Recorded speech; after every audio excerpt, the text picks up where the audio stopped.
मिंबर नूर पर जलवाबार उलमाए ज़वील एहतराम मशाइख़ सादात हाज़रीन अहले सुन्नत व जमाअत अस्सलामु अलैकुम व रहमतुल्लाहि व बरकातुहू।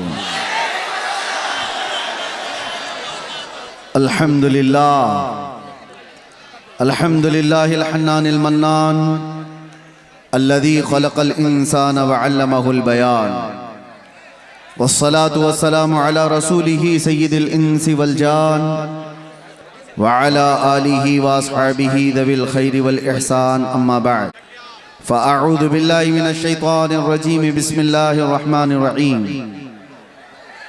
वमन युतिइल्लाह वर्रसूल फ़उलाइका मअल्लज़ीना अनअम अल्लाहु अलैहिम मिनन नबिय्यीन वस्सिद्दीक़ीन वश्शुहदाइ वस्सालिहीन व हसुन उलाइका रफ़ीक़ा। सदक़ल्लाहु मौलानल अज़ीम।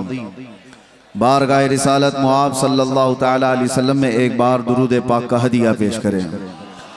अल्लाहुम्मा सल्लि अला सय्यिदिना मुहम्मदिन मअदनिल जूदि वल करम व आलिही व अस्हाबिहिल किराम व इब्निहिल करीम व बारिक व सल्लिम सलातन दाइमतन सरमदन अबदा। फिर के गली गली तबाह ठोकरें सबकी खाई क्यों, दिल को जो अक्ल दे खुदा तेरी गली से जाए क्यों। जान है इश्क़ मुस्तफ़ा रोज़ फज़ू करे खुदा, जिसको हो दर्द का मज़ा नाज़े दवा उठाए क्यों। अब तो न रोक ए गनी आदतें सग बिगड़ गई, अब तो न रोक ए गनी आदतें सग बिगड़ गई। मेरे करीम पहले ही लुक़्मा तर खिलाए क्यों। अज़ीज़ान गिराम वक़ार, जलसे का रंग और इसका जितना गलबा था मुझसे पेशतर आपने सब मुलाहिज़ा कर ही लिया है। कोई कमी बाकी नहीं रह गई। मिंबर के जरिए से आप तक जोश भरने में कफील अंबर जैसा दुबला पतला जब सुन्नियों में ऐसा है तो फिर हट्टा कट्टा कैसा होगा। ये तो मुझसे भी ज्यादा सख्त बोलते हैं। खैर है कि बंगाल में रहते हैं, कोई बात नहीं। हर इलाका और फिर यहां से हज़रत आसिफ रज़ा सैफी साहब को आपने समाअत किया, मंझी हुई गुफ्तगू। और हैरत मुझे उस वक्त होती है जब दो गले एक सुर में हुजूर की शान में मदह सराई कर रहे होते हैं। शकील साहब और शादाब साहब, अल्लाह इन आवाज़ों को सलामत रखे। वो बड़ी बात है मेरे अजीज़ों, गला है तो आज उसकी कीमत होती है। गाने में बहुत पैसा मिलता भी है। दुनिया आज ऑडिशन में जाती है और अपने अपने नगमे सुनाकर लोगों को मशहूर करती है, लेकिन वो चुनिंदा लोग हैं जिनको आवाज़ अल्लाह ने बख्शी तो सिर्फ अपने नबी के लिए बख्शी है। आखिरी दम तक इनकी आवाज़ें हुजूर की मदह सराई के लिए खुलती रहें। नात भी हो गई, नकाबत भी हो गई, तकरीर भी हो गई। अब जो बचा हुआ है वो मेरे हिस्से में है। अब बचा क्या रहता है, दीवानों को दीवाना समझाने के लिए आता है। वजह यह है कि बहुत देर से स्टेज से बैठो उठो किया जाता रहता है, ये किसी की नहीं सुनते। इसलिए कि आपको एक जुमला देता हूं, कफील साहब बहुत देर आप बिठा रहे थे। ये वो कौम है कि दुनिया जानती है एक बार ये खड़ी हो गई तो बैठाना मुश्किल होता है। एक बार ये अगर खड़ी हो गई तो इसको बिठाना मुश्किल होता है। और ये तो हमने यहां पर भी देखा है और दुनिया भी अच्छी तरह जानती है। इनको कोई फिर बिठा नहीं सकता। लेकिन मसला यही है, मैंने सुना था स्पेन के एक चर्च के अंदर एक मूर्ति रखी हुई थी और एक यहूदी उसे देखने गया था। एक स्टैचू बनाया हुआ उसमें मुसलमान सजदा कर रहा हुआ है, ईसाई उसकी पीठ पर चढ़ के खड़ा है और उसके कंधों पर यहूदी बैठा हुआ है। दिखाया इस तरह से जा रहा था, मुसलमान झुका हुआ, उसकी पीठ पर ईसाई खड़ा हुआ और उसके कंधों पर यहूदी बैठा हुआ। लेकिन वो यहूदी देखकर तो मस्त हो जाए, खुश हो जाए, लेकिन उसने चर्च की इंतजामिया से जाकर कहा, ये स्टेचू बदल डालो जल्दी से, ये जो मूर्ति है ये बदल डालो। उसने पूछा, आप कौन सी रिलीजन से ताल्लुक रखते हैं? कहा, मैं यहूदी हूं। कहा, ये तो आप अच्छा देख रहे हो, सबसे ऊंचाई पर आप हो। उस यहूदी ने कहा, तुम देख रहे हो कि हमको कंधों पर दिखाया गया है, लेकिन इसका दूसरा एक मैसेज ये है, ये मुसलमान अगर सजदे से उठ गया, उसकी पीठ पर खड़ा हुआ भी और कंधों पर बैठा हुआ भी जमीन पर आ जाएगा। नारे तकबीर, नारे रिसालत। बात समझ के चलो, ये अगर उठ गया तो कई लोगों की जिंदगी खतरे में आ जाती है। हमारे मोहल्लों में नशा ज्यादा क्यों होता है पता है? सबसे ज्यादा ड्रग्स हमारे मोहल्लों में बिकता है। करने वाले लोग वही हैं, कराने वाले लोग वही हैं। ऐसा नहीं कि सब हमारे बच्चे बिगड़े हुए, इनको बिगाड़ने पर एक पूरी ताकत लगी हुई, पूरी ताकत। हमने 8 महीने बहुत करीब से देखा है, कौन कहां से सप्लाई करता है, किस तरह से मोहल्लों में पहुंचाया जाता है, सब बड़ी ताकतें भी इन्वॉल्व होती। लेकिन इसके पीछे का राज क्या है? इसमें भी दुनिया यही जानती है कि ये मोहम्मद अरबी को, ये शेरों को नशा में रखो, जिस दिन ये होश में आएगा तो कई लोग मदहोश हो जाएंगे। इनको होश में आने ना दो, इनको नशा का एडिक्ट बना करके रखो। ये चरस, गांजा, अफयून, कोकीन के दीवाने बनकर रहे। लेकिन मेरे अजीजों, दुनिया चाहे जितनी भी मेहनत कर ले, जितनी भी ताकत लगा ले, अगर अल्लाह ताला हमें दुनिया के भरोसे छोड़ दिया होता तो ये कौम कब के खत्म हो जाती। हमको मिटाने के लिए बड़ी बड़ी ताकतें हैं। रब्बे जुल जलाल ने उम्मत मोहम्मदिया को लावारिस नहीं छोड़ा, हमेशा रब हमारे साथ है। ये और बात है कि हमारे साथ आजमाइशें होती हैं। अल्लाह इस दीन की हक्कानियत की बुनियाद पर क़यामत तक इसकी हिफाजत करता रहे। वरना आपको मैं बताऊं, एक बात मैं आपको बताऊं, 15-20 साल तक नशा दे देकर दुनिया ने इस कौम को सुलाने की कोशिश की। अरबों में भी देखो, उनको भी नशा दिया गया है। सिर्फ नशा चरस गांजे का ही नहीं होता, इंटरनेट का भी नशा है, और इसके जरिए से माल का भी नशा होता है, हुस्न का भी नशा होता है, मनसब का भी नशा होता है। ये सारे नशों में मुब्तला करके अरबों को सुलाया। और उसके बाद एक डॉक्टर साहब, बहुत बड़ी बात है, डॉक्टर जो है ना, वो जानते हैं अच्छी तरह से, किसी का ऑपरेशन करना होता है तो पहले उसे सुन्न किया जाता है। बगैर बेहोशी का इंजेक्शन दिए हुए सर्जरी नहीं करता डॉक्टर। अच्छा, डॉक्टर साहब से हमने पूछा, आपने इंजेक्शन तो दे दिया, बेहोशी का इंजेक्शन दिया है, लेकिन कब पता चलता है कि ये बेहोश हो गया? उसे कैंची मार के देखते हैं या उसको चूंटी काट के देखते हैं, हाथ पैर नहीं हिला रहा है तो समझते हैं कि बेहोश हो गया, अब काट पीट शुरू कर सकते हैं। ये ऑपरेशन थिएटर का उसूल है। इंजेक्शन मारो, फिर थोड़ी देर छोड़ दो और उसको हिला झुला करके देखो कि हरकत कर रहा है कि नहीं कर रहा है। और अगर हरकत कर रहा है तो अभी काट पीट नहीं चालू होगी, ऑपरेशन नहीं किया जाएगा।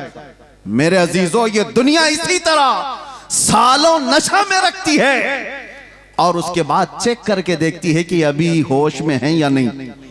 और चेक करने का तरीका यह है कि किसी खबीस नफ्स को गुस्ताखी रसूल पर उभारा जाता है। नबी पाक सल्लल्लाहु ताला अलैहि वसल्लम की शान में कोई गुस्ताखी करता है, वो इसीलिए कराया जाता है कि कौम मुस्लिम, उम्मत मोहम्मदिया को देखें कि अभी ये होश में है कि मदहोश हो गए, हाथ पैर हिला रहे, आवाजें आ रही या सो गए। दुनिया देखती है। मैं और आलम की बात तो नहीं कहता, लेकिन मुझे फख्र है हिंदुस्तानी होने पर कि अल्हम्दुलिल्लाह यहाँ के बच्चे, यहाँ के मोहल्ले, यहाँ की आबादियां, इन्होंने नशा तो बहुत खिलाया है, लेकिन जब कभी किसी कुत्ते ने भौंका तो हर मोहल्ला खड़ा हो गया था, वाह वाह वाह हर आबादी खड़ी नजर आई। और फिर तुमने देखा है पूरे हिंदुस्तान में शुमाल से लेकर जुनूब तक, मशरिक से मगरिब तक एक नारा गूंजने लगा, लब्बैक या रसूल अल्लाह। भाई की यार ये इस बात की अलामत थी कि नशा तो बहुत दिया, लेकिन हिंदुस्तानी मुसलमानों पर तुम्हारा नशा काम नहीं किया। ये आवारा तो हो गए मगर मेरे मुस्तफा के गद्दार नहीं हुए, गुनहगार तो हुए हैं। अजीजा ने गिरामी वकार, कौम मुस्लिम को हर जगह पहचाना जाता है। बहरहाल मैं बैठा था आपके पास कुछ और पैगाम लेकर, मगर शादाब पैकर साहब के जो कलाम थे उन्होंने हमारी फिक्र खिताब को महमेज दिया। और फिर गुफ्तगू को हमने, जाहिर सी बात है हम नात सुनते हैं तो उछल कूद नहीं करते, हमारा मिजाज ये है कि नात सुनो तो ऐसे तसव्वुर में मदीना आ जाए, हुजूर की बारगाह में बैठने का एहसास हो जाए कि जब शायर ये कह रहा हो कि जब वो बेहिजाब हो गए, जब शायर ये कह रहा हो जब वो बेहिजाब हो गए, दिल की कसक को उन्होंने और ऐसा छेड़ा कि दिल फिर बेकाबू हो जाए। ये मंजर कब होता है पता है? मैंने गमों की रातें देखी हैं, अंधेरियों में अपनी माँ को नहीं पुकार सकते, बाप को नहीं पुकार सकते, हमें यकीन है कि हमारी आवाजें दीवार के बाहर तक भी नहीं जा सकती, लेकिन इतना दिल में एहसास था चाहे 70 कोठरियों में बंद हो, आवाज मदीने तक तो जरूर जाएगी। ये यकीन था पुख्ता, और उस वक्त यही तलब थी जो ये कह रहे थे जब वो बेहिजाब हो गए, खार भी गुलाब हो गए, जो कांटे थे वो गुलाब बन गए। हम जैसे निकम्मों को किसने ये शोहरत दी है?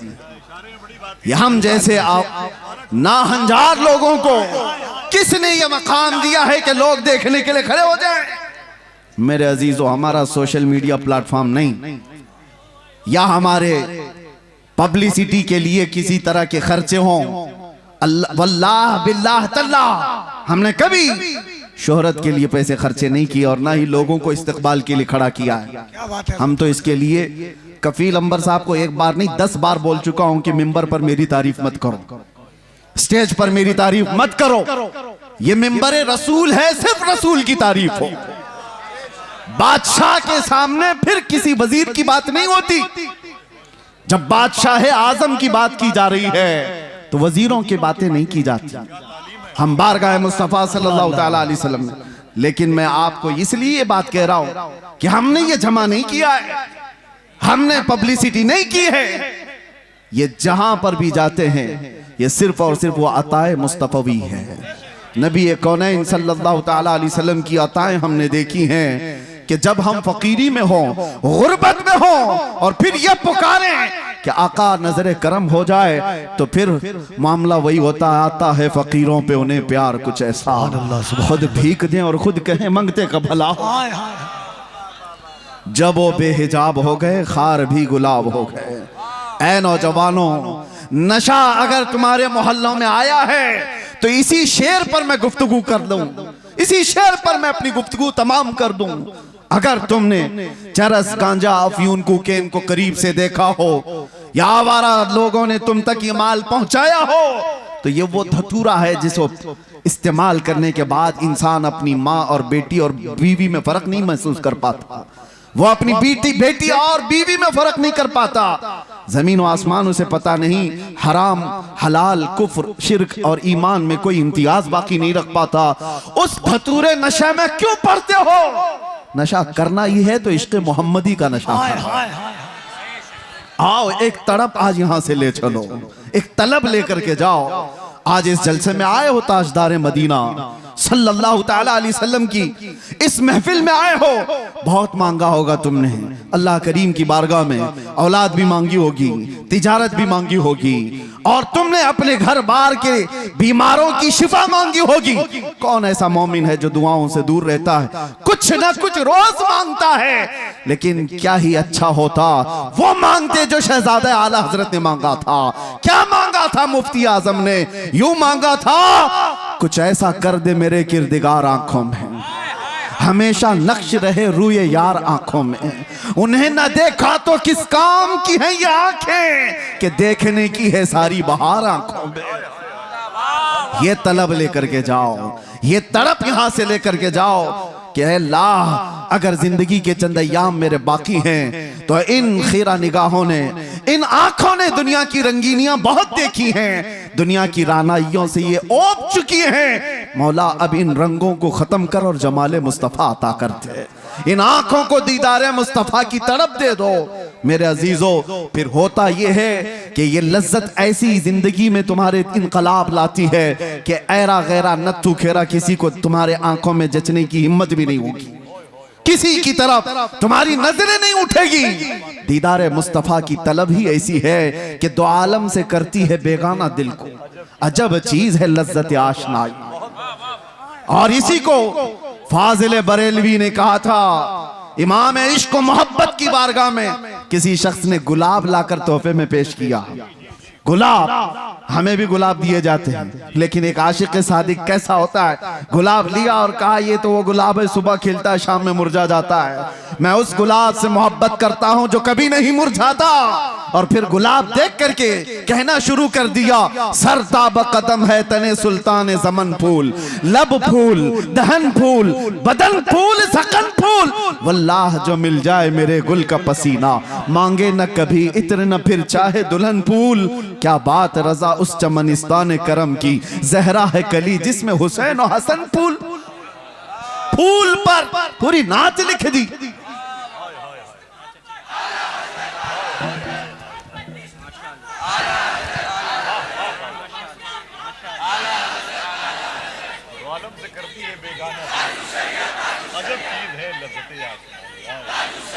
तवज्जो, आज हमारी बेचैनियों का इलाज क्या है? हमारी बेकरारियां कहां से दूर हों? कौन दूर करेगा? यह हमारे इफलास का इलाज क्या हो सकता है? आओ बारगाह सिद्दीक अकबर में। सैयदना अबू बकर सिद्दीक रदी अल्लाह ताला अन्हु गर्मियों के दिन अपने घर से बाहर निकले हैं और रसूल पाक सल्लल्लाहु ताला अलैहि वसल्लम अपने हुजरे से बाहर निकले। ऐन इत्तेफाक उसी वक्त नबी पाक सल्लल्लाहु ताला अलैहि वसल्लम बाहर आए। हजरत अबू बकर से पूछा, माँ बिक या अबू बकर, ऐ अबू बकर क्या हुआ तुम्हें, इस वक्त क्यों आए हो? हजरत अबू बकर ने क्या कहा, भूख की शिद्दत ने मुझे या रसूल अल्लाह बाहर निकाल दिया घर से। तवज्जो चाहता हूं, भूख की शिद्दत ऐसी है या रसूल अल्लाह, बाहर आ गया। थोड़ी देर आगे गुजरे थे, हजरत उमर भी मिल गए। उसी वक्त उनसे भी रसूलुल्लाह ने पूछा, क्या उमर इस वक्त तुम क्यों आए? उन्होंने कहा, शिद्दत भूख की ऐसी है या रसूल अल्लाह, हम बाहर आ गए। ये तो सुनिए आप, ये हदीसें मौजूद है। और फिर मेरे आका उन्हें एक बगीचा ले गए, लेकिन ये दोनों सहाबा भूख लगी है तो घर से बाहर क्यों निकले? हजरत अबू बकर से पूछो, हजरत उमर से पूछो। वो कहते हैं बात यह है कि जब भूख ज्यादा लगती और घर में कुछ नहीं होता, हम जमाले मुस्तफा देखकर भूख मिटा लेते, हुजूर के चेहरे को देखते सारी भूख खत्म हो जाती। हमारी इफलास, हमारी गुर्बत का इलाज वही तड़प है, कुछ ऐसा कर दे मेरे किरदिगार आंखों में। मेरे अजीजों, जाना तो ये तलब लेकर के जाना कि आका आपका दीदार हो जाए। या रसूल अल्लाह, अभी वो उम्मी फिदाक, आपके दरबार में मेरी हाजिरी हो जाए और आपके चेहरे जमाले जहां आरा की जियारत हो जाए। ये हर मोमिन की तलब और तड़प होनी चाहिए। मैं आपको बताता हूं वो मंजर कैसा था जिसको हदीसों में बयान किया गया है। नबी करम सल्लल्लाहु ताला अलैहि वसल्लम, शेर का मिज़दाक सुनिए, जब वो बेहिजाब हो गए, जब वो बेहिजाब हो गए, आखिरी वक्त था जाहिरी जिंदगी का मेरे मुस्तफा सल्लल्लाहु ताला अलैहि वसल्लम की। रसूल पाक सल्लल्लाहु ताला अलैहि वसल्लम नमाज पढ़ाने के लिए मस्जिद नबवी में उस वक्त नहीं आया करते थे जब अलालत बहुत बढ़ गई, बीमारी बहुत बढ़ गई। नबी अक़दस सल्लल्लाहु ताला अलैहि वसल्लम कई दिन तक मस्जिद नबवी तशरीफ नहीं लाए और उस जमाने में हजरत अबू बकर नमाज पढ़ाया करते थे। बुखारी शरीफ की हदीस है, हजरत अबू बकर सिद्दीक एक वक्त नमाज पढ़ा रहे थे, मगरिब की अजान हो चुकी है, सारे सहाबा सफे बांध चुके हैं, 3 दिन से ज्यादा हो चुका था, सहाबा ने हुजूर को देखा नहीं था। और उन सहाबा का हाल ये था, बेकरारी, बेचैनी इतनी कि जब तक हुजूर को देखते नहीं थे वो घर जाते नहीं थे। उनके हाल तो ऐसे थे, हजरत आयशा सिद्दीका फरमाती है कई सहाबा ऐसे थे कि वो पलक भी नहीं झपकते थे, जब हुजूर को देखते रहते। और हुजूर ने एक सहाबी से पूछा भी, क्यों इतना गौर से देखते हो? वो सहाबी कहते हैं, या रसूल अल्लाह, इसके अलावा दुनिया में देखने की है ही क्या? एक सहाबी हैं, ये भी बुखारी शरीफ में, हुजूर पाक सल्लल्लाहु ताला अलैहि वसल्लम के विसाल के बाद, जानते हो उस सहाबी ने क्या दुआ की? ऐ अल्लाह, मेरी आंखों को नाबीना कर दे। कोई दुआ ऐसे मांगता है, कोई दुआ ऐसे मांगता है। उन्होंने दुआ की और दुआ कबूल भी हो गई, वो नाबीना हो गए, अंधे हो गए। सहाबा ने आकर के उनसे पूछा, ऐसा क्यों किया? वो सहाबी कहते हैं, हुजूर के बाद फिर ये आंखें किस चीज को देखेंगी? कोई दुनिया में ऐसी चीज है जो देखने के काबिल हो? वह अहसनु मिनका लम तरा कत्तु ऐन व अजमलु मिनका लम तलिद निसाउ। सहाबा ने जब देखा था मेरे आका को तो यही पुकार कर कहा था। हसन बिन साबित मशहूर शायर रसूल हैं, कहते हैं आपसे ज्यादा हुस्न वाला मेरी आंखों ने देखा नहीं। अगर हसन बिन साबित को कोई ये कहता, हो सकता है आपने नहीं देखा, आप तो मक्का में रहते हैं, कहीं और होंगे, आपकी आंखों ने नहीं देखा। पहले मिसरे में उन्होंने इतना ही कहा है, वो अहसनु मिनका लम तरा कत्तु ऐनी, आपसे ज्यादा हुस्न वाला मेरी आंखों ने देखा ही नहीं। सवाल कोई ये कर सकता कि तुम्हारी आंख ने नहीं देखा तो क्या हुआ, कहीं और होगा। दूसरे मिसरे में जवाब दे दिया, वाजमलु मिनका लम तलिद निसा, हकीकत तो ये है आपसे ज्यादा हुस्न वाला किसी माँ ने जना ही नहीं। सहाबा का अकीदा था वो हुस्न जब वो बेहिजाब हो गए हैं। इसी पर तो सहाबा की जिंदगी थी, सहाबा की जिंदगी थी। आपको मैं बताऊं, हम कोई तैयारियां करके तकरीर करने आते नहीं हैं, वक्त ही नहीं रह गया है, वक्त ही नहीं रह गया है। बस बारगाह मुस्तफा से जो बुलवा लिया जाए वही उसूल है हमारे लिए। बात तवज्जो, हुजूर अकरम सल्लल्लाहु ताला अलैहि वसल्लम की बारगाह में चल रहे हैं, सहाबा सफ़े लगाए खड़े हैं, मगरिब की अजान हो चुकी है, सिद्दीक़ अकबर नमाज के लिए। हर नमाज के वक्त सहाबा हुजूर के हुजरे की तरफ देखते थे, अब खुलेगा तब खुलेगा। 3 दिन हो गए, हुजूर का हुजरा खुलता नहीं था। यह आखिरी अय्याम है मेरे आका की जिंदगी के, जाहिरी जिंदगी की। और वो मगरिब की नमाज ऐसी कि सहाबा सफ़े बांध कर नमाज के लिए रकत बांध रहे थे। इसी असना में हुजूर का हुजरा खुल गया, नबी करम सल्लल्लाहु ताला अलैहि वसल्लम का हुजरा खुला, पर्दा हटा, हुजूर अपना चेहरा मुबारक बाहर निकाल कर सहाबा की सफ़ें देखने लगे। अल्लाहु अकबर। सहाबा कहते हैं कअन्न वजहहु वरक़तु मुसहफ़। सब सहाबा किबले की तरफ, आज भी जाएं आप मस्जिद नबवी, हुजूर का मेहराब इस तरफ है तो हुजूर की जालियां, जो हुजूर का हुजरा था आपके बाएं नजर आएगा। किबला सामने है, हुजरा बाएं है। बुखारी की हदीस है, सारे सहाबा हुजूर के हुजरे की तरफ देख रहे थे हालत नमाज में। और फिर सहाबा ये कहते हैं फहममना अन नफ्ततिन, हमें ये गुमान हो गया कि हम सब जो है उछल कूद करने वाले, रक्स करने वाले, वज्द में आने वाले हैं। और उसके बाद वो सहाबा कहते हुजूर को हम देख रहे थे कअन्न वजहहु वरक़तु मुसहफ़िन, ऐसा लग रहा था मेरे आका का चेहरा जैसे कुरान का सफा हो, कुरान का सफा हो। और सहाबा देखते रह गए। आज तक किसी मुल्ला ने ये नहीं कहा कि वह सहाबा का किबला बदल गया था तो नमाज टूट गई। चेहरा पूरा का पूरा बदला था, किबले से बदल करके मेरे आका के हुजरे की तरफ देख रहे थे सहाबा। किसी ने नहीं कहा, बुखारी को नहीं कहा, मुस्लिम को नहीं कहा कि ऐसी हदीस लाए हो कि सहाबा पूरे के पूरे बदल गए थे। हाँ, बरेली वाले ने इसका जवाब दिया है, बरेली वाले ने जवाब दिया है। वो जवाब इतना शानदार दिया है, वो अकीदा बन गया। और इसीलिए मैं कहता हूं बरेली वाले का अकीदा खुद का नहीं है, वो सहाबा का अकीदा, वो सहाबा से लिया हुआ है। बरेली वाला क्या कहता है, हाजियो आओ शहंशाह का रोजा देखो, काबा तो देख चुके, अरे काबे का काबा देखो।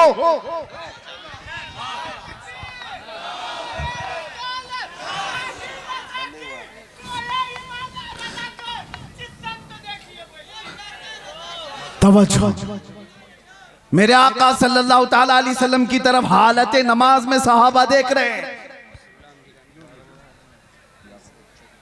नारे तकबीर, नारे रिसालत, उलमाए अहले सुन्नत, मसलके आला हजरत पीरे तरीक़त हजरत अल्लामा गुलाम रहमानी साहब किबला। आपकी तवज्जो है, हम हुस्न मुस्तफ़ा पे बात कर रहे हैं और इसीलिए किताब शिफा शरीफ में ये फरमाया गया कि जब यूसुफ अलैहिस्सलाम के ज़माने में कहत पड़ गया था, सालों तक गल्ला नहीं आ रहा था और उन्होंने पहले जमा कर लिया था और वो गल्ला जब तकसीम करते थे, एक बार ऐसा हो गया कि गल्ला खत्म होने को आ गया, अभी 3 महीने बाकी थे फसल आने को। उन्होंने बारगाह रब्बुल इज्जत में अर्ज की कि अब इस पूरी रियाया को गल्ला कैसे तकसीम किया जाए। रब ने हुक्म फरमाया पूरी रियाया के दरमियान जाकर अपना चेहरा खोल दो। और यूसुफ अलैहिस्सलाम मजमे में आकर अपना चेहरा खोलते, उनका हुस्न देखकर लोगों की भूख मिट जाती। ये हुस्न यूसुफ की बात है, ये हुस्न यूसुफ की बात है। और उसके बाद आओ जमाले मुस्तफा की बात। यहां पर मेरे आका सल्लल्लाहु ताला अलैहि वसल्लम को देखकर भूख नहीं मिटती, सिर्फ भूख नहीं मिटती। सहाबा तो कहते हैं हमारी जिंदगी आपके लिए, हमारी औलाद आपके लिए, हमारे माँ बाप आपके लिए, बल्कि कुर्बान होने को हर सर तैयार नजर आता है। भूख मिटाना अपनी जिंदगी की जरूरियात, लेकिन जान देना ये और मामला। हुस्न देखकर जान देने की बात होती। बारगाह मुस्तफा सल्लल्लाहु ताला अलैहि वसल्लम में इमाम आजम अबू हनीफा से एक शख्स ने सवाल किया था कि सुना है एक काफिर की मौत, बदबख्त की मौत जब आती है तो उसकी रूह निकालने का दर्द बहुत ज्यादा होता है, और एक मोमिन साले आशिक मुस्तफा की रूह निकाली जाती है तो सुकून के साथ वो दुनिया से जाता है। क्या इसकी कोई असल है आपके पास? इमाम आजम ने कहा कि जाओ सूरह यूसुफ पढ़ो, समझ में आ जाएगा। वो सूरह यूसुफ पूरा पढ़ के आया, उसमें मौत का कहीं जिक्र ही नहीं। वो आया और कहने लगा कि इसमें तो कहीं ऐसा है नहीं कि बदबख्त की रूह अलग निकाली जाएगी और मोमिन सालेह की रूह अलग निकाली जाएगी। कहा फिर पढ़ कर क्या? फिर पढ़ कर क्या आया? कहीं जिक्र नहीं है। आपने पूछा फिर पढ़ा क्या? उसने कहा यूसुफ और जुलेखा का वाकया पढ़ा, पूरा यूसुफ और जुलेखा का वाकया पढ़ा। कहा क्या वाकया पढ़ा? कहा यूसुफ अलैहिस्सलाम बड़े हसीन थे और जुलेखा उन पर फिदा हो गई थी। औरतें जब ताना देने लगी शहर की, जुलेखा ने एक दावत की और उसमें औरतों को बुलाया और सबके हाथों में एक तेज चाकू दिया और लीमू दिया और फिर यूसुफ को बुलाया और सब औरतों से कहा लीमू काट दो। औरतों के हाथों से लीमू गिर गया, 4 उंगलियां कट गई। ये वाकया कुरान में है। फलम्मा समिअत बिमकरिहिन्ना अरसलत इलैहिन्ना व अअतदत लहुन्ना मुत्तकअन व आतत कुल्ल वाहिदतिन मिनहुन्ना सिक्कीना व क़ालत इखरुज अलैहिन्ना फलम्मा रअयनहु अकबरनहु व क़त्तअना अयदियहुन्ना व क़ुलना हाशा लिल्लाहि मा हादा बशरा व क़ुलना हाशा लिल्लाह। ये औरतों का वाकया कुरान में मौजूद है, सुना है आपने? यूसुफ और जुलेखा का वाकया। इमाम आजम ने कहा अच्छा ये तो पढ़ लिया तुमने। और औरत ऐसी जात है, काटना तो दूर की बात, अगर उसको चूंटी भी लग जाए तो वो उछल कूद करती है। अरे वो कॉकरोच से डरने वाली, वो छिपकली से भागने वाली, आधा हाथ काट ले ऐसा कैसे हो सकता है? औरत आधा हाथ काट ले, ये होगा नहीं। तो उसने कहा बात दरअसल ये है वो काटी नहीं है, कट गई है। काट तो नहीं सकती, कट गई। कैसे कटी? कहा हुस्न यूसुफ में ऐसी मशगूल थी कि कट गई, पता नहीं चला। इमाम आजम ने कहा बस यही बताना चाहता हूं, यूसुफ का हुस्न देख करके औरतों की उंगलियां कट जाए पता नहीं चलता। तुमने सवाल किया आशिक मुस्तफा की रूह निकलने में दर्द नहीं होता? बात यही है, रूह निकलने का वक्त होता है तो रूह निकालने वाला फरिश्ता बाद में आता है, ताजदार मदीना पहले आते हैं।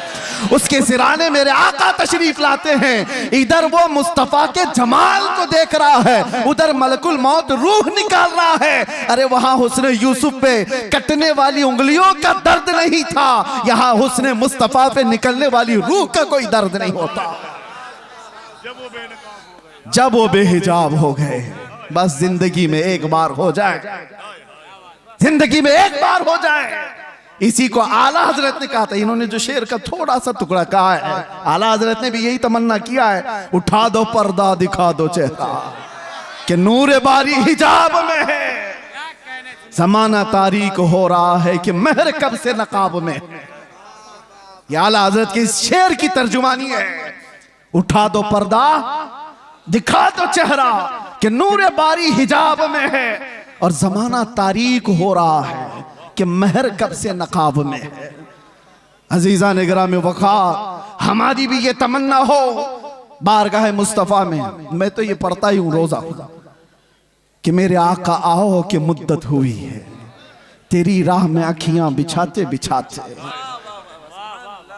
तेरी यादों में तेरी हसरतों में बड़े दिन हो गए घर सजाते सजाते। सुना है आप हर आशिक के घर तशरीफ लाते हैं, मेरे घर में भी हो जाए चरागा। ये तमन्ना लेकर के जाओ। वो सहाबा की जिंदगियां मैं थोड़ी सी मिसाल में बता दूं। वो देखते तो क्या देखते थे, उनकी तलब क्या थी। एक दिन रसूलुल्लाह सल्लल्लाहु अलैहि वसल्लम ने मस्जिद में खड़े होकर के कहा, तुम्हारी दुनिया में से अगर कोई चीजें मुझे पसंद है तो तीन है। हुब्बिबा इलैया मिन दुनियाकुम सलासा, तुम्हारी दुनिया में से मेरे पास तीन चीजें पसंद हैं। पूछा क्या है वो तीन चीजें? मेरे आका सल्लल्लाहु अलैहि वसल्लम फरमाते हैं, जुइलत कुर्रतु ऐनी फिस्सलाह, नमाज में मेरी आंखों की ठंडक है। अन्निसाउ वत्तीब, औरतें और खुशबू मुझे पसंद है। हुजूर अकरम सल्लल्लाहु तआला अलैहि वसल्लम ने दुनिया की चीजों में ये तीन बयान फरमाई। अबू बकर सिद्दीक वहां खड़े थे। उनसे पूछा गया, इस दुनिया में तुम्हें भी कोई चीज पसंद है? उन्होंने कहा तीन चीजें पसंद है। तवज्जो, तीन चीजें। अबू बकर सिद्दीक कहते हैं, पहली चीज अन्नज़रु इला वजहि रसूलिल्लाह, पहली चीज रसूलुल्लाह के चेहरे को देखना। और फिर पूछा दूसरा क्या है? व इन्फाक़ु माली अला रसूलिल्लाह, दूसरी चीज मुझे पसंद है तो मेरा माल सिर्फ हुजूर के लिए खर्चा हो, सिर्फ हुजूर के लिए खर्चा हो। पूछा गया तीसरी क्या पसंद है? वो अन यकूना इब्नती तहत रसूलिल्लाह, मुझे तीसरी चीज पसंद है कि मेरी बेटी हुजूर की ज़ौजियत में रहे। कुल मिला करके उनका असासा हुजूर की जात है। इसको इकबाल कहता है, बमुस्तफा बरसा खैश के दी हमाउस्त गरबऊ न रसीदी तमाम बुल हबीब, अपने आप को नबी के कदमों तक पहुंचा दे, यही दीन है। अगर वहां तक नहीं पहुंचा तो जिंदगी अबू लहब की तरह है। ये सिद्दीक अकबर की जात ने बताया। उनसे पूछा गया दुनिया में तीन चीजें क्या पसंद है? वो कह तो सकते मेरा बेटा मुझे बड़ा पसंद है, और कोई चीज दुनियावी एतबार से घुड़सवारी पसंद है, तैराकी पसंद है, तीरंदाजी पसंद है। अरे तीन ही चीजें पसंद है और तीनों का मतमह नजर हुजूर की जात। कहते हैं पहली चीज रसूलुल्लाह के चेहरे को देखना, दूसरी चीज मेरा माल पूरा का पूरा हुजूर के लिए खर्चा हो, तीसरी चीज मेरी बेटी रसूलुल्लाह के निकाह में। जिंदगी का कुल असासा हुजूर की जात है। और इसको इकबाल की जुबान में सुनो तो कहता है, आबरूए मां जना में मुस्तफास्त, हम सब की इज्जत और आबरू हुजूर के नाम से है। अगर वो नाम सलामत ना रहा तो फिर हमारी जिंदगियां सलामत नहीं है। अजीजान गिरामी वक़ार, तलब ऐसी लेकर के जाओ कि जिंदगी के चंद अय्याम जो बाकी हैं, हमारी आंखों में जब तक नूर बाकी है, मौला करीम इन बेनूर आंखों को, ये जो आज मुरझाई हुई हैं, दुनिया की रंगीनियां और रानाइयां देख करके थक चुकी हैं, कोई रात ऐसी आ जाए कि मेरे आका करम करते हैं, जब वो बेहिजाब हो गए, खार भी गुलाब हो गए, वो जिंदगी आएगी कि देखना कांटे होंगे तो गुलाब बन जाओगे, घर महकने लग जाएगा। और उसके लिए कुछ कोशिशें हैं। क्या कोशिशें? तवज्जो, बहुत वजीफे करने वाला हुजूर के दीदार करता है, ऐसा है कहीं लिखा हुआ? बहुत ज्यादा नारे लगाने वाला हुजूर की दीदार कर लेता है, ऐसा है कहीं पर? ऐसा नहीं है। बहुत नमाजें पढ़ने वाला, बहुत रोजे रखने वाला, बहुत ज़कात देने वाला, हज करने वाला, ये ऐसा कहीं सिस्टम नहीं है। हुजूर को देखने के लिए कोई ऐसा मेयार नहीं बताया गया। मेयार तो सिर्फ ये है, आता है फकीरों पे उन्हें प्यार, कुछ ऐसा। वो जिसको चाहे नवाजें। लेकिन एक नुक्ता बुजुर्गों ने फरमाया, जब किसी का दिल टूट जाता है तो मेरे आका तशरीफ लाते हैं। जब कोई गमों से दो चार हो जाता है परेशान हो जाता है, मेरे आका आ जाते हैं। एक अबू हफ्स समरकंदी की बात मैं कहता हूं, दिल थाम करके सुनो। मक्का मुकर्रमा में एक शख्स का इंतकाल हुआ और उसका अकलौता बेटा था। बाप का इंतकाल हुआ, बेटा मौजूद है। हैरत की बात यह है कि जिस बाप का इंतकाल हुआ है, मरने के फौरन बाद उसका चेहरा गधे की शक्ल का था, जानवर की शक्ल का दिख रहा था। तो उसने जल्दी से चादर ढांक दी, चादर ढांक दी और छुपा दिया। घर वालों से भी कहा किसी को बोलो मत। किसी के बाप की शक्ल बिगड़ गई हो मौत के बाद तो कैसे दिखाए लोगों को। दरवाजे बंद कर दिया, रोने लगा। बाद में चल करके उसने ये सोचा कि घर के अंदर ही गड्ढा खोद करके बाप को दफन कर दूं। क्या कर सकता हूं, लोगों को कैसे बुलाऊं, जनाजा उठाने के लिए लोग आएंगे, चेहरा देख कर क्या करेंगे। दरवाजे के किवाड़ सब बंद थे, रोता गमगीन बैठा था। अचानक उसके एक दरवाजे से एक बुजुर्ग तशरीफ लाए, चेहरे पर चादर, और आते ही वो मैयत के पास गए, उसका चेहरा हटाया, उसके चेहरे से चादर हटाई, हाथ रखा, फिर चादर उड़ा दी और इस नौजवान के पास आकर पूछने लगे, वो बुजुर्ग किस लिए रो रहा है, क्यों परेशान है। वो खड़ा हुआ और कहा, आप कैसे आ गए मेरे घर में, मैंने सारे दरवाजे बंद किए थे, और अगर आप आ ही गए हैं, देख ही लिए हैं, तो पूछ क्या रहे हो। मेरे बाप का चेहरा बिगड़ा हुआ है, मौत के बाद जानवर की शक्ल बन गई है, दिखाऊं तो लोगों को कैसे चेहरा दिखाऊं। आने वाले शख्स बुजुर्ग ने कहा, कुछ भी तो नहीं हुआ तेरे बाप के चेहरे को, जा देख तो सही। वो गया, जा करके देखता है, अपने बाप के चेहरे से चादर हटाया तो चांद की तरह चमक रहा था, हुस्न जमाल के साथ चमक रहा था।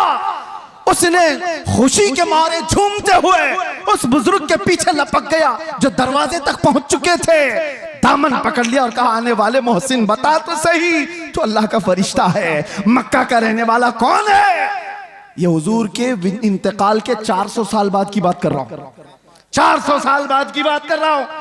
आने वाले शख्स ने पलट करके कहा, अना मुहम्मदुन रसूलुल्लाह, मैं मोहम्मद अल्लाह का रसूल हूं। हाथ पैर कांपने लग गए। कहा, आका आप कैसे मेरे घर। हुजूर फरमाने लगे, बात दर हकीकत यह है कि तेरा बाप कुछ ऐसे गुनाह में मुब्तला हो गया था जो अल्लाह के गजब को उठा दिया। अल्लाह का गजब जोश में, और रब तबारक व तआला का गजब इस पर हुआ, इसका चेहरा बदल दिया गया। लेकिन एक बात है, तेरे बाप का ऐब मैं तुझे नहीं बताऊंगा, वो कौन सा गुनाह करता था। हुजूर से उसने पूछा बेटे ने, हुजूर फरमाते हैं, बाप के ऐब हम बेटों को नहीं बताते। हाय, या दुनिया एक का ऐब पकड़ ले तो पूरे मोहल्ले में चर्चा कर। मेरे आका की जात है, बेटे से कहते बाप का ऐब मालूम है मुझे, लेकिन हम तुझे नहीं बताएंगे। लेकिन मैं क्यों आया ये बताता हूं, मैं क्यों आया ये तो बताता हूं। तेरे बाप की बुराई तो थी जिससे रब नाराज था, लेकिन एक अच्छा काम था तेरे बाप का, ये बिस्तर पर रात को उस वक्त तक नहीं सोता था जब तक 100 बार मुझ पर दुरूद नहीं पड़ता था। इसका दुरूद जो फरिश्ता मुझ तक पहुंचाता था वो आज आया मेरे पास, कहने लगा गजब हो गया आका, जिसका दुरूद रोजाना आपके दरबार में लाया करता था वो मर गया, मगर रब नाराज है और उसके चेहरे को बदल दिया गया है।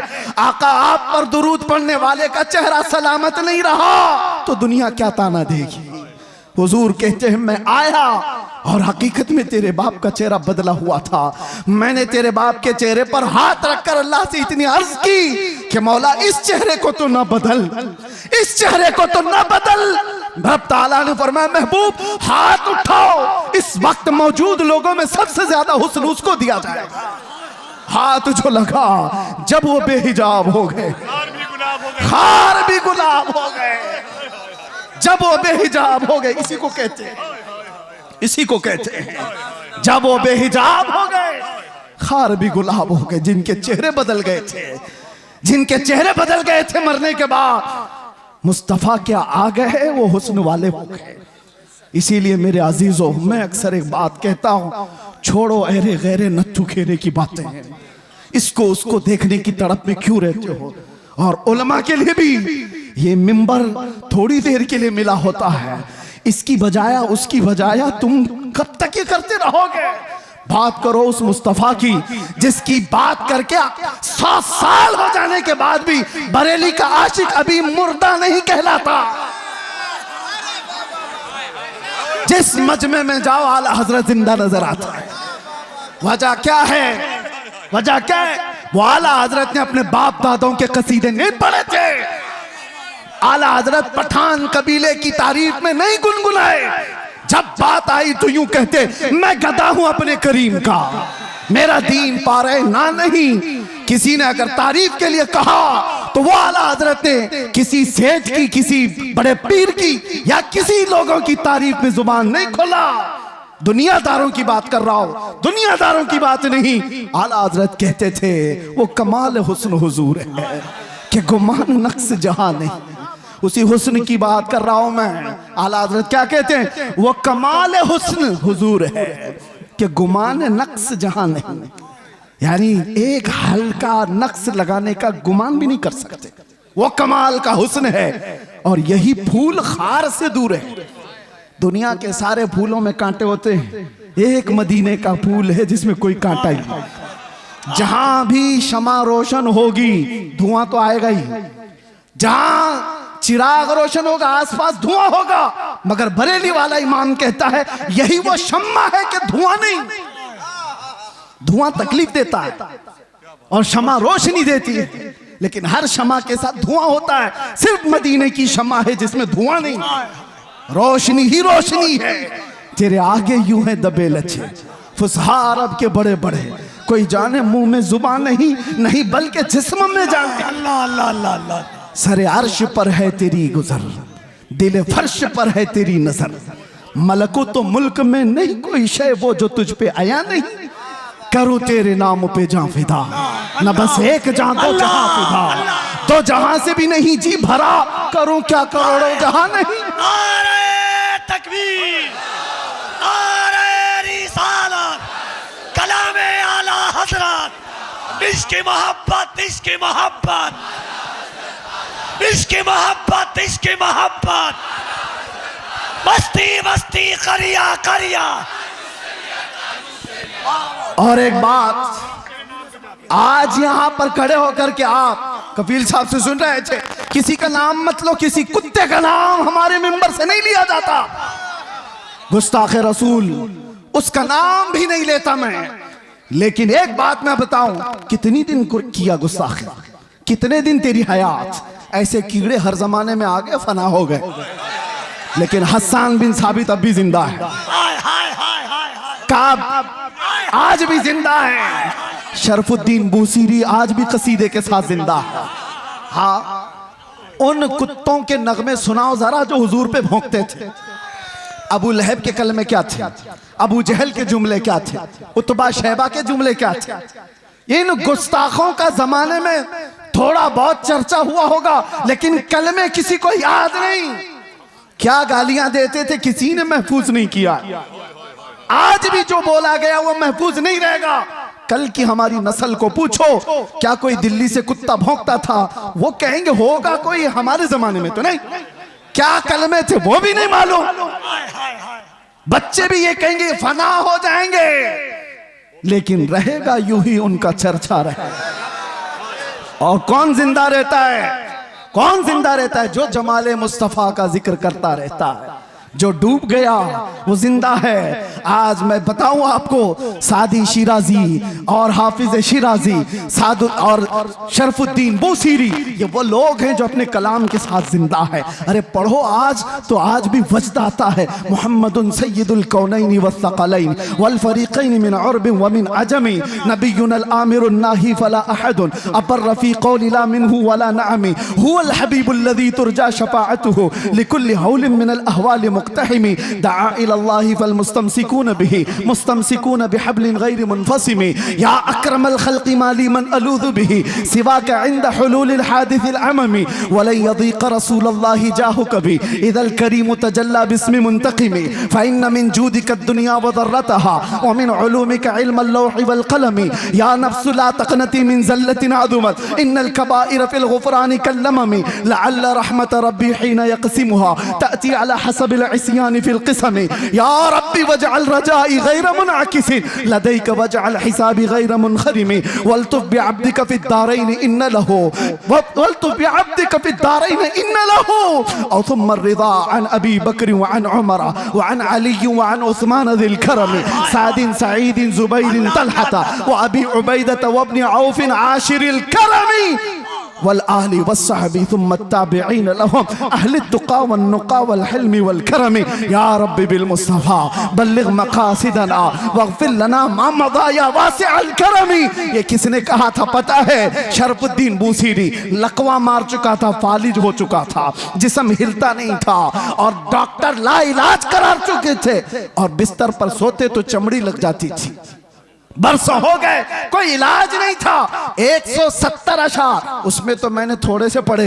अल्हम्दुलिल्लाह इस फकीर का वजीफा है और इसीलिए भी कि मेरे मुर्शिद हुजूर ताजुश शरिया ने फरमाया था, इसकी इजाजत देते हुए मुझे कहा था हज के सफर में, इसको बाबू पढ़ा करो, इसके रसूल पढ़ा करेगा। वजीफा है और बल्कि कितने औलिया को इससे विलायत मिली। सुनिए, ये तो मैंने चंद अशार पढ़े, लेकिन शरफुद्दीन बूसीरी 170 अशार लिखे थे। और हुआ क्या था? दर्द का मारा, दुनिया का बेसहारा, और जब बीमारी का मारा पुकारता है तो वो आ ही जाता है। आए ख्वाब में, कहा बूसीरी वो सुनाओ जो तुमने लिखा था। कौन आए? जाने जाना आ गए, मुस्तफा करीम आ गए। अरे देख करके ही बीमारियां खत्म हो जाए, फिर हाथ रख दे दो क्या हो जाए? देख करके ही बीमारियां खत्म हो जाएं, हाथ रख दे तो फिर क्या हो जाए? शरफुद्दीन बूसीरी ने कहा, आका सारे तबीबों ने ला इलाज कह दिया, क्या करूं? हुजूर ने हाथ फेरा और कहा कुछ नहीं हुआ। आता है फकीरों पे उन्हें प्यार कुछ ऐसा। चादर भी दे दी, बुर्दा इसीलिए कहा जाता है उसको, अरबी में बुर्दा चादर को कहते। अरे ख्वाब की बात ख्वाब की होती है, लेकिन मेरे मुस्तफ़ा जब ख्वाब में आते हैं ना तो ख्वाब नहीं हकीकत होती। उठे तो घर महक रहा था खुशबुओं से और गोद में वो चादर भी पड़ी हुई थी जो ख्वाब में मेरे आका ने दी थी। खड़े होने की कोशिश किए तो हाथ भी सलामत, पैर भी सलामत, ना लकवा ना फालिज, कुछ नहीं। एक रात मेरे आका आ गए, बिस्तर पर पड़ा हुआ बरसों का मरीज उठ गया। इसी को कहा जब वो बेहिजाब हो गए, खार भी गुलाब हो गए। जब वो बेहिजाब हो, जब वो बेहिजाब हुए, जब और जिसके पास वो बेहिजाब हुए, अबू बकर को सिद्दीक बनाया है, उमर को फारूक बनाया है। जब वो बेहिजाब हुए तो उस्मान को ज़ुन्नूरैन बनाया, और जब वो बेहिजाब हुए तो अली को शेर खुदा बनाया। जब वो बेहिजाब हुए, गिरतों को उठाया है।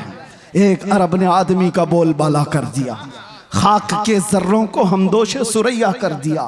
खुद न थे जो राह पर औरों के हादी बन गए, क्या नजर थी जिसने मुर्दों को मसीहा कर दिया। अल्लाह अल्लाह अल्लाह। और फिर गुस्ताखों की जिंदगियां लंबी नहीं होती, गुस्ताखों की जिंदगियां लंबी नहीं होती। और जो हुजूर की शान में भौंकता है ना, एक लिख के बात रख लो, जिंदगी भर वो छुप छुप के घूमता है।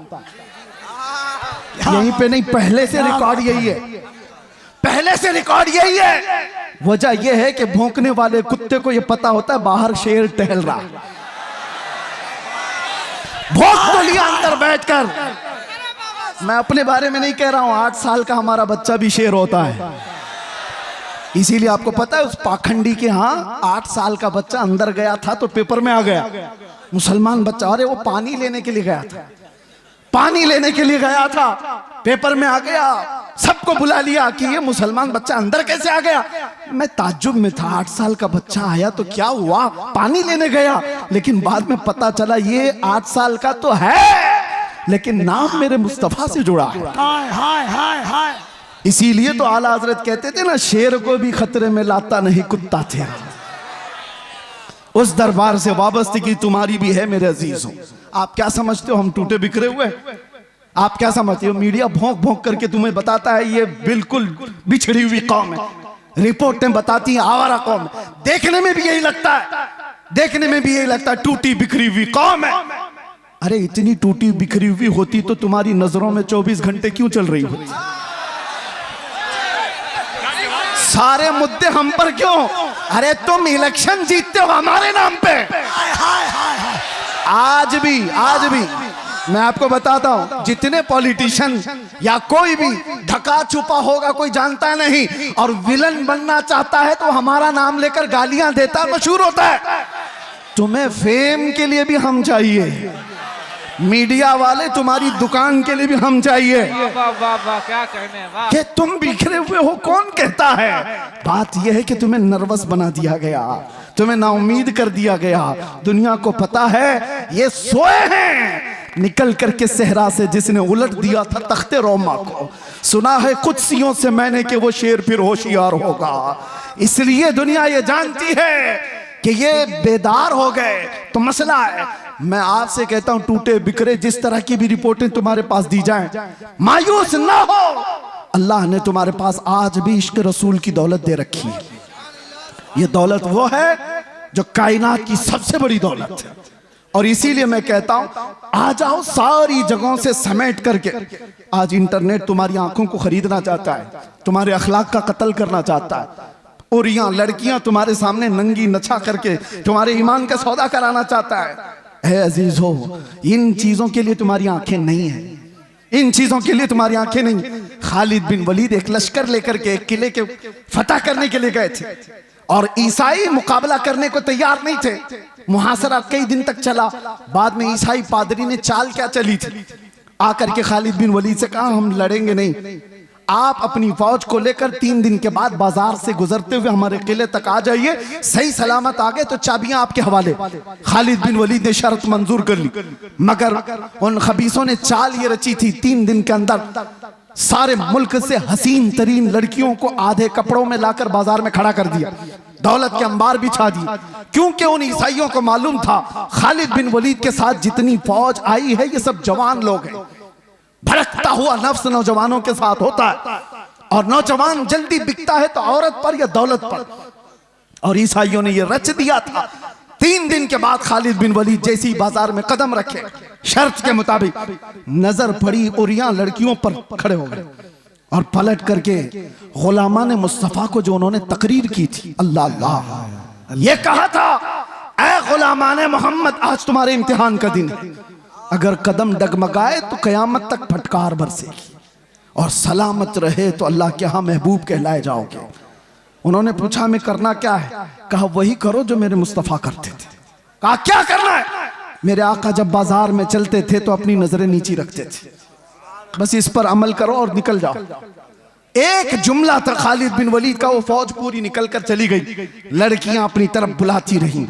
मैं वो सोच करके हैरत ज़दा हूं, इश्के मोहम्मदी में डूबा हुआ नौजवान किसी आवारा हसीना के पीछे कैसे जा सकता है?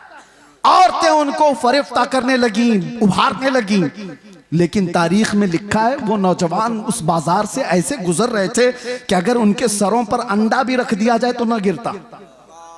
इस तरह से गुजरते गए फौज की हरकतों के साथ। ईसाई तो वहां खुशियां मना रहे थे, सब इसमें लहू और लाहब में मसरूफ हो चुके होंगे, औरतों में दौलत में मसरूफ हो चुके होंगे।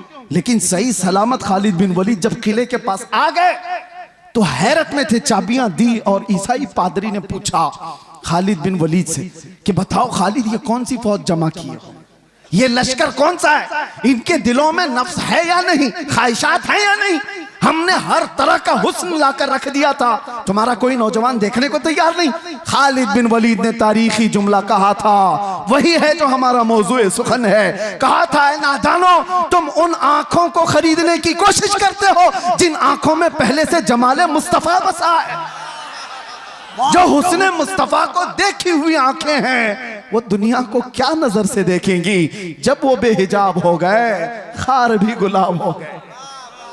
बात समझ के चलो, इसीलिए अपनी आंखों में कुछ और नहीं बसाना। मुफ्ती आजम की दुआ याद रखो, कुछ ऐसा कर दे मेरे किरदगार आंखों में, हमेशा नक्श रहे रूए यार आंखों में।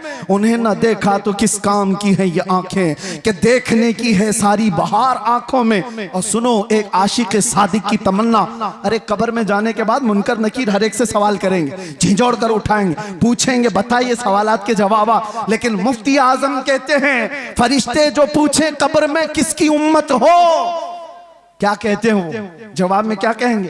फरिश्ते जो पूछें कब्र में किसकी उम्मत हो, वो कहते हैं लो देख लो कि है तस्वीर यार आंखों में, लो देख लो कि है तस्वीर यार आंखों में। मेरे अजीजों, आंखों में बसा हो तो सिर्फ जमाले मुस्तफा, इसके अलावा कोई और चीज नहीं। आओ अब मैं जुमले खत्म करते हुए उन उशाकान मुस्तफ़ा की बारगाह में हाजिरी देते हैं जो हुजूर के दरबार में दस्तक दे करके भी बुलंदी को पहुंच गए थे। पहुंचे नहीं सहाबा, जो सहाबा जिंदगियां दिए हैं लेकिन बाद में आने वाले सिर्फ दस्तक दिए हैं और फिर भी बुलंदी को पहुंचे। सादी शिराजी ने कहा था बलगल उला बि कमालिही कशफत दुजा बि जमालिही हसनत जमीउ खिसालिही सल्लु अलैहि व आलिही। ये एक शेर इतना मकबूल हुआ था कि सादी शिराजी ने कहा था बलगल उला बि कमालिही, आका अपने कमाल से सबसे बुलंदियों पर पहुंचे। एक दूसरे फारसी शायर हैं, वो कहते हैं सादी ने कहा था रसूलुल्लाह बुलंदी पर पहुंचे, और मेरे आका ने सादी को फारसी में इतना बुलंद किया कि कोई उसके कदम तक भी नहीं पहुंचता। जो उनकी तारीफ किया इतना बुलंद हो गया, जो तारीफ किया वो बुलंदी पर पहुंचा। आला हजरत इश्क रसूल की बुनियाद पर हमारे सरों के ताज हैं, हमारे दिलों के पर राज करते हैं। इसीलिए दूसरी बातें ना लाओ, इधर उधर की बात क्यों करें। हम जमाले मुस्तफ़ा की। हजरत जाबिर बिन समुरा कहते हैं एक दिन 14वीं की रात थी, मैं घर से निकला, मस्जिद नबवी के पास आया, अचानक देखा मेरे आका हुजरे से बाहर निकल रहे हैं। सुर्ख धारीदार जुब्बा था और उस पर चमकता हुआ गुलाब जैसा चेहरा था। फिर क्या? जाबिर बिन समुरा कहते हैं एक बार मैं हुजूर के चेहरे को देखता था, फिर चांद को देखता था, फिर हुजूर को देखता था, फिर चांद को देखता था, और ये सोचता था कि चांद ज्यादा हुस्न वाला है या हुजूर का चेहरा ज्यादा हुस्न वाला है। ये बरेलवियों की बात नहीं कह रहा हूं, सहाबी रसूल की बात कर रहा हूं। या आज जो ताना देते हो कि ये बरेलवी, इस तरह के बरेलवियों की बात ही वो है जो सहाबा की बात, सहाबी रसूल की बात कर रहा हूं।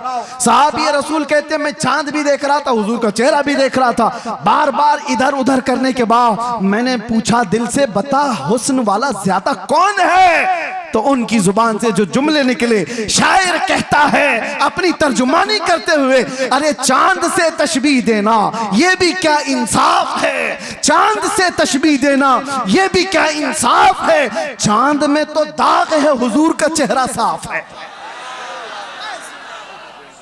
चांद में तो दाग है, हुजूर का चेहरा साफ है। ये सहाबा का अकीदा था, ये सहाबा का मामूल था।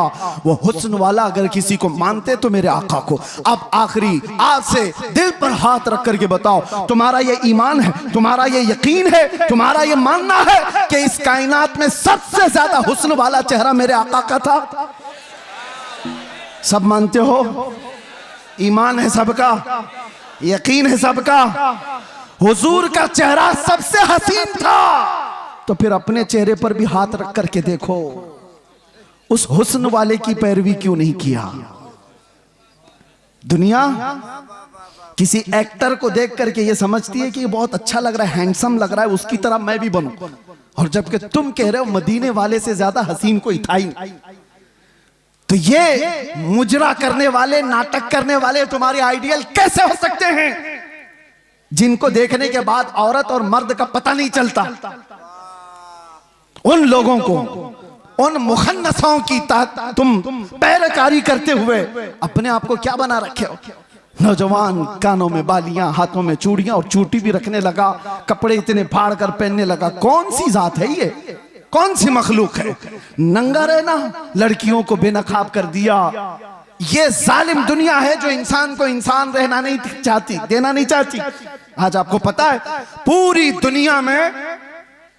दुनिया में हुकूक का ढिंडोरा पीटने वाले इंटरनेट पे आज देख रहे होंगे एप्स्टाइन फाइल। क्या है ये? क्या है ये?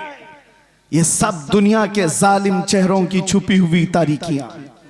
सब ताकत वाले नंगे हैं, तुम उनके पैरोकार ना हो।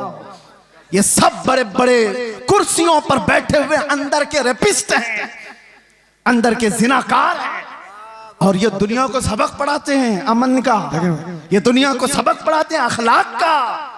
आओ अखलाक की बात और हुस्न की बात करें तो ताजदार मदीना की बात, यहां जो कहा जाता है वो किया जाता है। यह नहीं है कि कुर्सी संभालने के बाद कुछ और कहा जाए और अमल कुछ और किया जाए। बारगाह मुस्तफा में आओ ऐ नौजवानों, मैं इसीलिए दर्द दिल के साथ पूछ रहा हूं, ये तकरीर कोई सजाई भी नहीं कह रहा हूं, दर्द दिल के साथ पूछ रहा हूं। एक तरफ तुम कहते हो हुस्न वाला वो चेहरा था, फिर तुम्हारा चेहरा क्यों नहीं? तुम हुस्न वाले की पैरवी क्यों नहीं कर रहे? दाढ़ी तुमको चुभती क्यों है? दाढ़ी तुमको डसती क्यों है? तुमको बुरी क्यों लगती है? इसलिए ना कि दुनिया वालों ने ताना देना चाहा कि मुल्ला बन गया, मौलवी बन गया, उनसे डर करके तुमने अपने आप को औरत बनाने के चक्कर में फंस गए। यानी कल को अगर ये तुम्हें कहने लग जाए कि तू बकरा लग रहा है, कपड़े उतार दे, तो नंगे घूमोगे। दुनिया जो कहेगी उस पर अगर अमल करते चले जाओ तो एक दिन ये नंगा बना कर रखेगी, कुत्ता बना कर रखेगी। इसीलिए हम कहते हैं तुम शेर हो, कुत्तों की चाल न चलो। तुम्हें अल्लाह ताला ने खैर उम्मत बनाया, तुम्हें अल्लाह ताला ने खैर उम्मत बनाया। देखना है तुम मुजरा करने वाले, नाटक करने वालों को ना देखो। हमारे नौजवान का कोई आइडियल हो सकता है तो खालिद बिन वलीद है, हमारे नौजवानों का आइडियल हो सकता है तो सलाहुद्दीन अय्यूबी। आप उनको देखो, अरे जीने में मजा कुछ और आ जाए, जीने में मजा कुछ और आ जाए। आप अरे गैरे नथु खेरे बुज़दिलों के वाकयात पढ़ोगे तो वैसे बीमार हो जाओगे। रसूलुल्लाह के जानिसारों की तारीख पढ़ो, अरे फिर हर दर्द भूल जाओगे, हर तकलीफ आसान हो जाएगी। इसीलिए हम कहते हैं सहाबा की बात ये थी। आज जैसे कफील साहब ही कह रहे थे, हजरत फिर आप वैसे बोलने लग गए, थोड़ा सा संभल के बोलिए, क्योंकि घुमा फिरा के हमारी तकरीर में कहीं ना कहीं कुत्ता आ ही जाता है। लेकिन मुझे बताओ, है भी तो एक मखलूक ना। कुत्ते को कुत्ता ना कहूं तो टॉमी बोलूं? आप मुझे बताइए, कुत्ते को कुत्ता ही तो कहा जाएगा। लेकिन किसी को तकलीफ होने लग गई तो हमें उसका क्या लेना देना? अगर आप ये बताएं, ये कह रहे थे थोड़ा सा, मैं आपसे ये कहता हूं मेरे अजीजों, हम कानून के खिलाफ नहीं जा रहे, लेकिन बात अगर मेरे मुस्तफा की इज्जत की आएगी तो हम किसी आसपास की सरहद को नहीं देखते। हम अतराफ में घेरने वाली लाइनों को तोड़ देते हैं, इसलिए कि इंसान की फितरत है, कानून में भी मौजूद है। किसी की मां को गाली देकर किसी ने उसकी गैरत जगाई, या उसकी बीवी को पकड़कर उसकी गैरत जगाई, बदले में उसने मार दिया है, तो कानून भी ये कहता है इंसानी फितरत है, ये गैरत में बेकरार होकर मारा है, इंसानी गैरत होती है। मैंने ये पढ़ा है बहुत सारे कानूनों में, फिर पता चला अरे इंसान को मां की गैरत हो सकती है, बीवी की गैरत हो सकती है, 1000 माओं से ज्यादा मोहब्बत करने वाले रसूल के लिए क्यों नहीं हो सकती? हमारी गैरत रसूलुल्लाह के लिए क्यों नहीं हो सकती? और इसीलिए कहा है हमारे सहाबा ने जो हमें मसलक दिया था वो यही था, वो सारी गैरत रसूलुल्लाह के लिए रखते थे, मेरे आका के लिए। एक साहबी है जिनका बाप मुनाफिक था, अब्दुल्ला बिन उबई, उसने हुजूर को सिर्फ इतना, हुजूर के सहाबा को इतना कहा था, ये जिल्लत वाले लोग हैं जो मदीने में आ गए, हम इज्जत वाले लोग हैं और हम इन जलीलों को निकालेंगे मदीने से। उसने झगड़े में ये बात कही थी, मुनाफिक था। गज़वा बनु मुस्तलक से लौटने के बाद बेटे ने सुन ली, बेटे को पता चला कि बाप ने ऐसी बातें की है, तो बेटा आया और उसके बाद मदीना एंटर होने से पहले बाप का रास्ता रोककर खड़ा हो गया। कहा तुमने ये कहा रसूलुल्लाह के सहाबा को कि ये हिजरत करके आए हुए मक्का वाले जलील लोग हैं, हम मदीने वाले इज्जत वाले लोग हैं, हम इनको जलीलों को निकालेंगे। बाप ने कहा अरे तू मेरा बेटा है, तू पूछ रहा है? हाँ पूछूंगा, इसलिए कि अब तू मेरे बाप की मंजिल पर नहीं, गुस्ताखे सहाबा की मंजिल पे, रसूलुल्लाह के जानिसारों की गुस्ताखी का रास्ता छोड़ दे। बेटे ने कहा कसम रब्बे जुल जलाल की, उस वक्त तक तुझे मैं मदीने में दाखिल होने नहीं दूंगा जब तक तू अलल ऐलान ये नहीं कहेगा कि मैं जलील हूं, रसूलुल्लाह के सहाबा इज्जत वाले। उस सहाबी ने जब तक उसे बाप को मदीने आने नहीं दिया, जब तक उसने ये नहीं कहा चलो रास्ता छोड़ दो, मैं जलील हूं, रसूलुल्लाह के सहाबा इज्जत वाले। हाँ ये सारे पिलपिले एक दिन बोलेंगे, सारे बुज़दिल एक दिन बोलेंगे कि हम झूठे थे और रसूलुल्लाह के दीवाने सच्चे थे। बस मेरे अजीजों, यहां पर इतनी खामोशी है, फिर आप कह रहे हो कुछ देर की खामोशी। मेरे अजीजों, ये खामोश मजमा है, लेकिन जिस वक्त शोर करना है वो करता है, और अल्लाह ताला ने इतना सेंस दिया है। और फिर आपसे मैं यही कहूंगा, होश के साथ जोश इस्तेमाल करो, ऐसा नहीं कि बेगैरत हो जाओ। बस मैं अपने मौजू पर ही बात को खत्म कर दूं।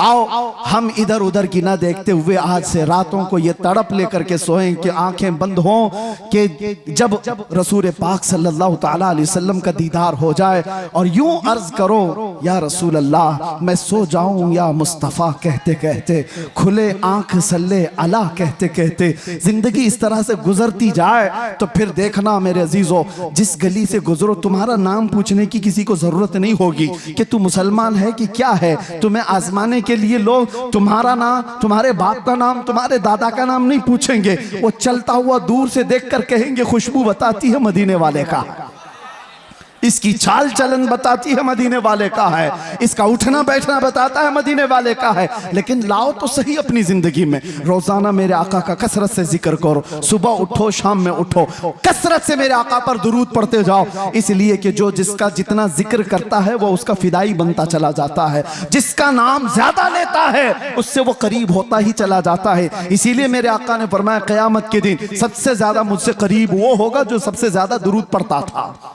इकबाल से किसी ने पूछा था, तुम्हारा एक शेर इतना बुलंद है कि मोहम्मद से वफा तूने, तो हम तेरे हैं, ये जहां चीज है क्या लौह कलम तेरे हैं, हर एक की जुबान जद आम और खास है, इतनी तासीर है। इकबाल के मुतालिक मैंने सुना, बताया उसके अशार में लज्जत और तासीर इसलिए आई कि जिंदगी में उसने 1.25 करोड़ मर्तबा हुजूर पर दुरूद भेजा था।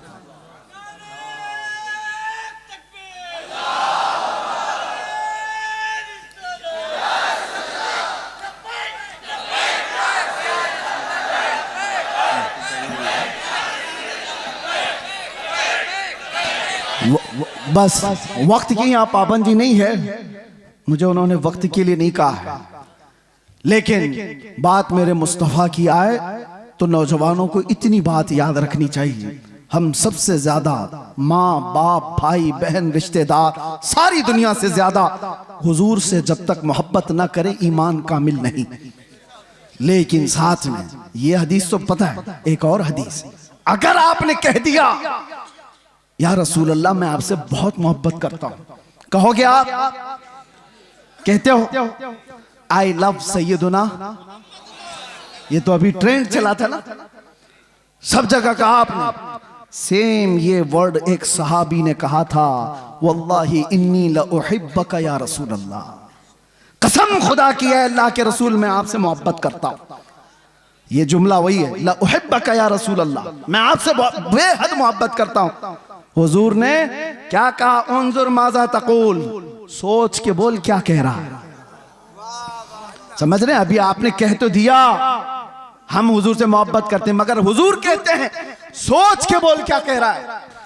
फिर उन्होंने वही जुमला कहा, कसम खुदा की है अल्लाह के नबी मैं आपसे बहुत मोहब्बत करता हूं। हुजूर फिर फरमाते हैं उन्जुर माज़ा तक़ूल, सोच क्या बोल रहा है।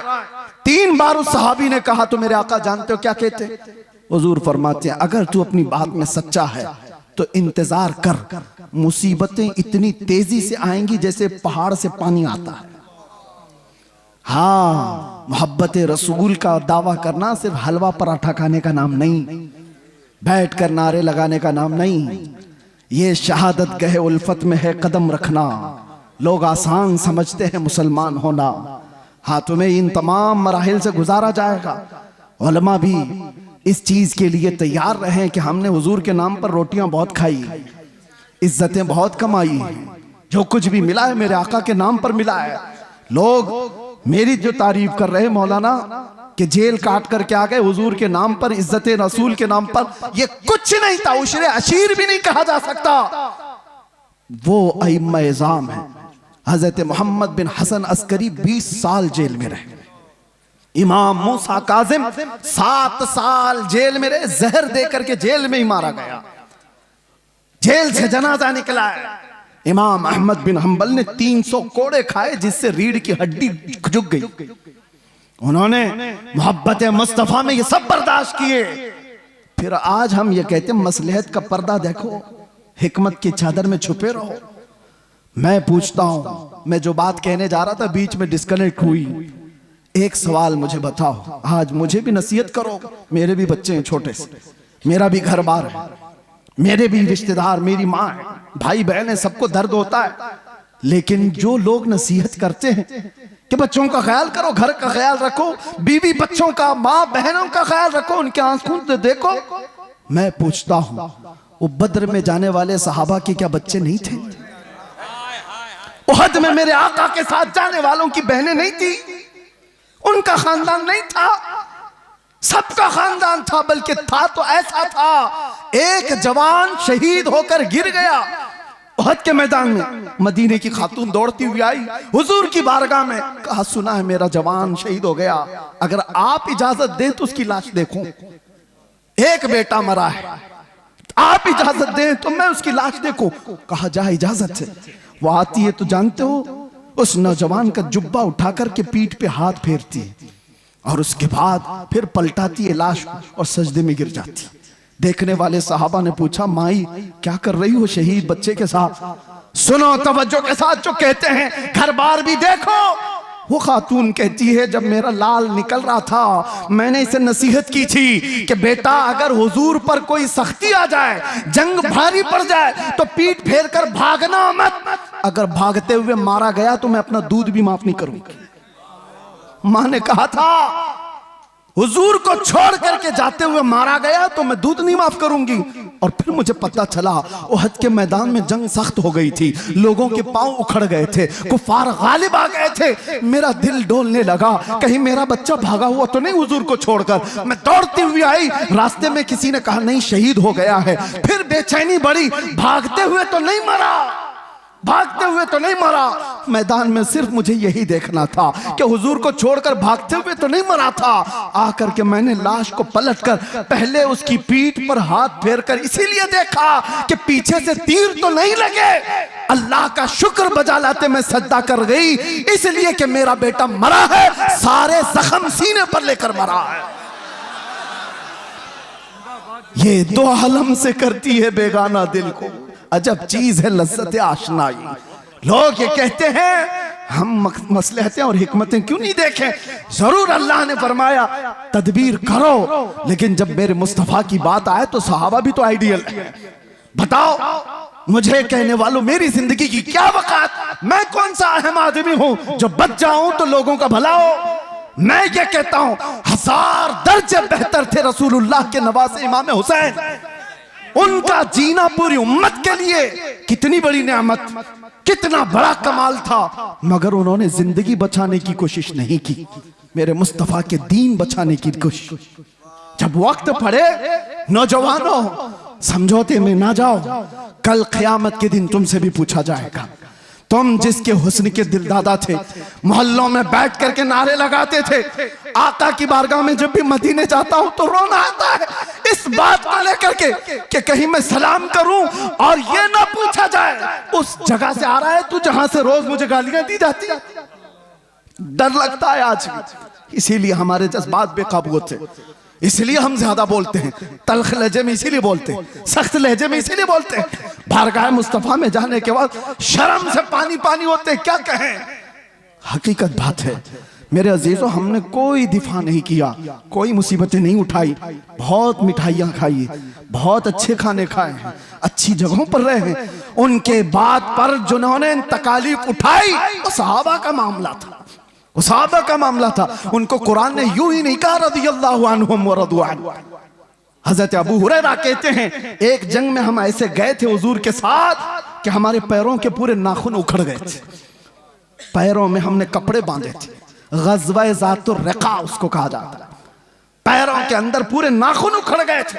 उस वक्त हुजूर ने पूछा था जो जाना चाहे पीछे जा सकता। सहाबा ने जोश में कहा था आका आप तो यहां तक लाए, मुल्क यमन तक भी आप ले जाए, हम पीछे पलट कर नहीं देखेंगे, पीछे पलट कर नहीं देखेंगे। वो सहाबा थे जो मेरे आका के लिए जीते थे, उनका जीना मरना सब कुछ रसूलुल्लाह के लिए था। और फिर उन्होंने ये ऐलान किया था आका की बारगाह में कि या रसूल अल्लाह, एक साहबी उनके हाथ की नस कट गई और खून बहता हुआ हुजूर के जिस्म पर आया था, हुजूर के जिस्म पर। और जब हुजूर पाक सल्लल्लाहु ताला अलैहि वसल्लम उनके हाथ पर हाथ रखकर पट्टी करने लगे, अरे दर्द के मारे तलवार का जख्म खाया हुआ आदमी बिलबिलाता है। वो मुस्कुरा रहे थे, जंगे खंदक में मुस्कुरा रहे थे। हुजूर ने देखा और कहा क्यों मुस्कुराते हो? कहा या रसूल अल्लाह, कुल्लु मुसीबतिन बादका जुललुन, आपके होते हुए हर मुसीबत छोटी है, हर जख्म हल्का है।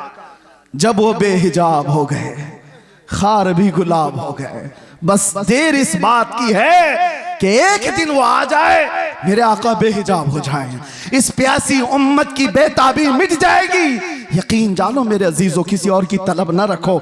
आज के दिन तुम्हें उठाने वाला आपको ये आएगा नहीं। हो सकता है नोचने वालों की तादाद ज्यादा है, तुम्हारे जेबों पर नजर रखने वालों की तादाद ज्यादा है।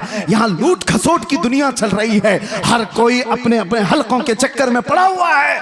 एक बात याद रखो, छोड़ो ये सारे तमाशे, बारगाह मुस्तफा की तरफ लो लगाओ।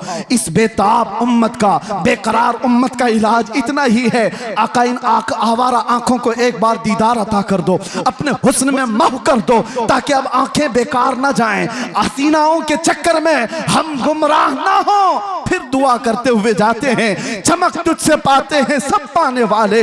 या रसूल अल्लाह, मेरा दिल भी चमका दे, मेरा दिल भी चमका दे, मेरा दिल भी चमका दे। चमकाने वाले बरसता नहीं देख कर अब्र रहमत, बदों पर भी बरसा दे बरसाने वाले। मैं मुजरिम हूँ आका, मुझे साथ ले लो, कि रस्ते में है जा बजा थाने वाले, कि रस्ते में है जा बजा थाने वाले। आका अभी वो उम्मी फिदा का या रसूल अल्लाह, तलब है तो सिर्फ एक ही तलब है, सुना है आप हर आशिक के घर तशरीफ लाते हैं, मेरे घर में भी हो जाए चरागा, मेरे दिल में भी हो जाए चरागा। लब्बैक या रसूल अल्लाह, लब्बैक या रसूल अल्लाह, लब्बैक या रसूल अल्लाह। एक ऐलान सुन लीजिए, बड़ी खुश कलकत्ता के लिए